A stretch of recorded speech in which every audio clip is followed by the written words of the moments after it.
in the land of grills. The land of grills. Somebody say the land of grills? All right, folks. Oh, God, that guy's got a problem. Let's take a look at the newest find for Land of Grill. This is an old one, 1973-ish, Weber Kettle. Oh, let's take a look at it.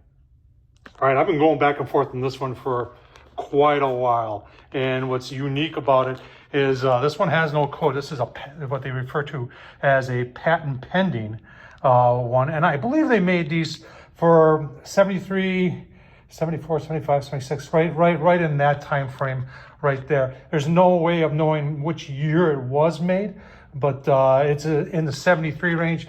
Wooden handles. It's got the steel handles on both sides. 73 was the first year that they started using all plastic wheels. Before that, I believe they had plastic with rubber, and at one point they were steel with rubber, but this is the first year that those went all plastic. Now, the reason for the patent pending is this is 73 was the first year that they, so the reason for the patent pending is this is the first year, 73 is the first year they started using these leg sockets. So they applied for a patent on it, and you can see we've got 3 vents down below, and here's the inside of your plastic first year, 1973 plastic wheels. Pretty cool. All right, you notice that they also had riveted on handles back there. They were wooden, and the daisy wheel was riveted into place, as was the bottom ones. And then you just got your traditional charcoal grate and grill grate up here. This was generally used occasionally. It didn't take much to clean it up. There is one thing missing from this, though, that it's going to be a little challenge to find.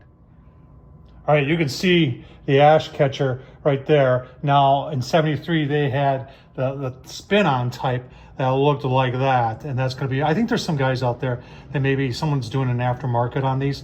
If you know, leave it down in the comments, because I am going to get something here. I'd like to get original, but I don't think I'm going to be able to find a brand new original. But just so I can complete it out, that it is, 100% complete and in the land. Some of the other Webers got down here. I've got a K, I think that's from the 80s. This one was Dr. Pepper, though. Dr. Pepper, see it says Weber there. It says it on the handle, too. And then we've got an older one. I did a restore of this one, and I'll leave a link down below of the restoration I did. This one, this one's an Easy, code Easy, and that came back to new.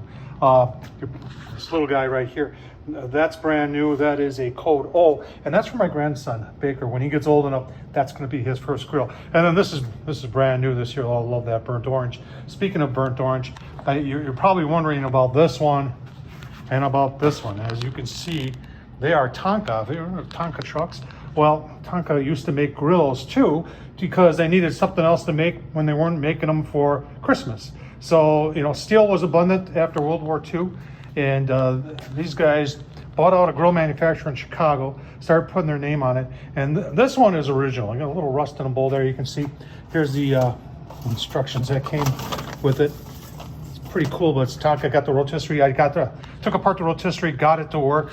Well, we got a little warming shelf in there. It's really cool. It's really light too. And it actually had the tools with it.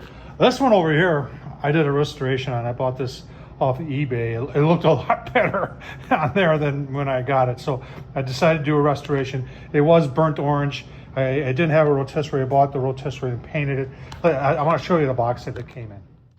All right, so if you're wondering how old these Tonkas are, these date back to the 60s. There's nothing stamped on these that say which year it was, but you do a little research on these, you can find the majority of these were built back in the 70s. A lot of us that are old like me remember our dads. I remember my dad doing rotisserie chicken on something just like that. Whether it was a Tonka or not, I don't remember that, but something very similar. And hey, folks, if you enjoyed the content that you're watching, don't forget about the super thanks down below. It can help me buy another one of these. So here's the box that it came in. As you can see, Tonka Firebowl 24-inch.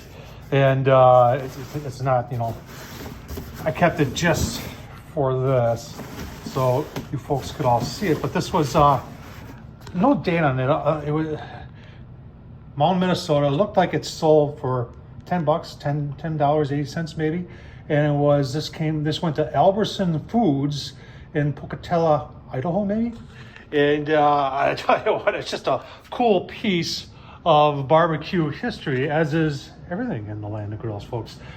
In the area, feel free to stop by and I'll show it to you.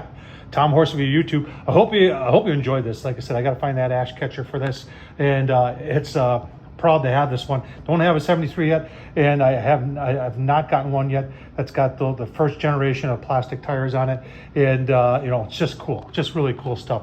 Hope you enjoyed this. Tom Horsman on YouTube.